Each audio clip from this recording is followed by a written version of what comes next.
In a world of online shopping, it's easy to get lost. That's why we have Lights Bookstore with a curated selection to help you find your next favorite book. Let's check them out.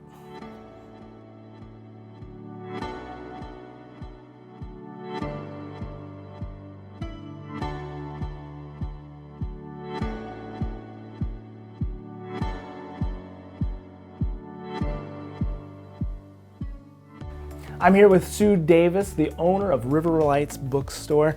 Sue, thanks so much for having us here. I'm happy to be here. So Lights is, for me, the epitome of small town, independent businesses. I agree. Yeah, so tell me a little bit about what drives you to operate this bookstore. Well, first off, my love of books. I didn't intend to be a business owner or anything like that, but I loved books and found my niche, especially with children's books in the beginning. And then having worked at a bookstore and then being a partner at one, I just couldn't see doing anything else with my life. Last summer I hit my 30-year anniversary as a bookseller. Holy cow, 30 years. Yeah, I didn't intend to, but well, and it's changed. It's evolved when you think of the chain bookstores coming into being, the e-book coming into being, and then online sales are now our main competition. Of course, are online companies, but we also have a website presence and find that for the convenience of our customers. So things have changed, and books have changed. Of course, they're always wonderful. Yeah, the resurgence in independent bookstores like yourself, that's become a trend almost, where it is, being able to stand up and fight with some of the big box retailers, many of which have shut down because of even a bigger retailer, Amazon. Mm-hmm. Do you count most of that just to, you can't fight with them on selection, right? Correct. And you can't fight with them on as far as just the how many books and hours and everything. So many things are stacked up against you. So is it really just the people? That work the stores like yourself that make the big difference? Yeah, and the knowledge. You can't choose a book with an algorithm. And having, no, we don't have a huge variety of books.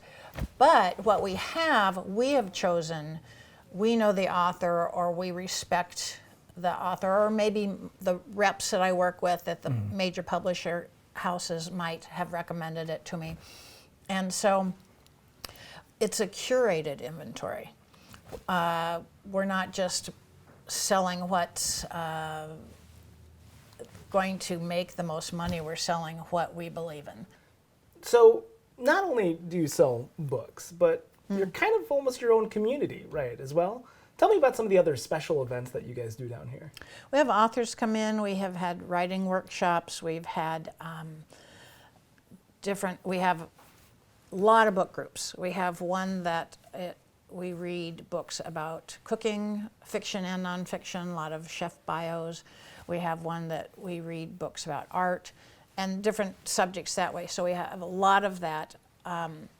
Mostly local authors. We get a few big names in, but for the most part, we're kind of out of the way for the traveling on promotion. So you support local authors quite a bit. Tell me a little bit more about that. Oh, and we also do publishing. You also do publishing as well? Yeah. We had, especially one older woman come and she says, "Oh, I've paid them $2,000 and I just want my book back. I can't get it done." And we thought, well, we have editors on staff. We have proofreaders on staff. 3 people who worked here, one currently works here, were involved in the publishing business. And so we thought, hey, let's check this out. And so we have done that for local authors. Really? Yeah. But we want to carry all local authors here.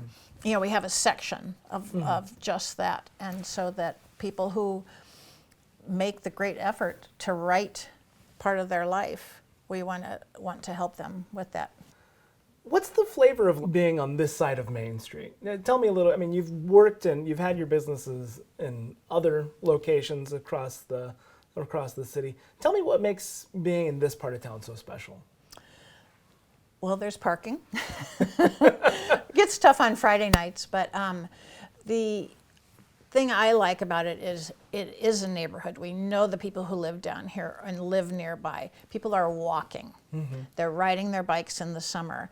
Strip malls have concrete floors, drop ceilings, and this is vintage wood floors, big, huge windows that let in the sunlight, and you feel like I feel it's welcoming, and then we feel like we meet new people every day. And the tourism in Dubuque is huge. We already have our regulars that live in Iowa City, Madison, Cedar Rapids that come for weekends in Dubuque, as well as people passing through on road trips. They say, oh, we're going cross country and we saw Dubuque is really cool, we stopped by, and they seek out an indie bookstore. And that is a point of pride. But that's not what sustains us. It's the local people that come here and shop and make the effort. Such a great place. I love coming down here with my kids and letting them, turning them loose. And, you have such an amazing children's section and all kinds of unique things, not only for them, but for myself as well. Well, Sue, you have a real gem here. And independent bookstores like yourself, I think, are just really build such a great community. And thanks for everything that you do. You're welcome.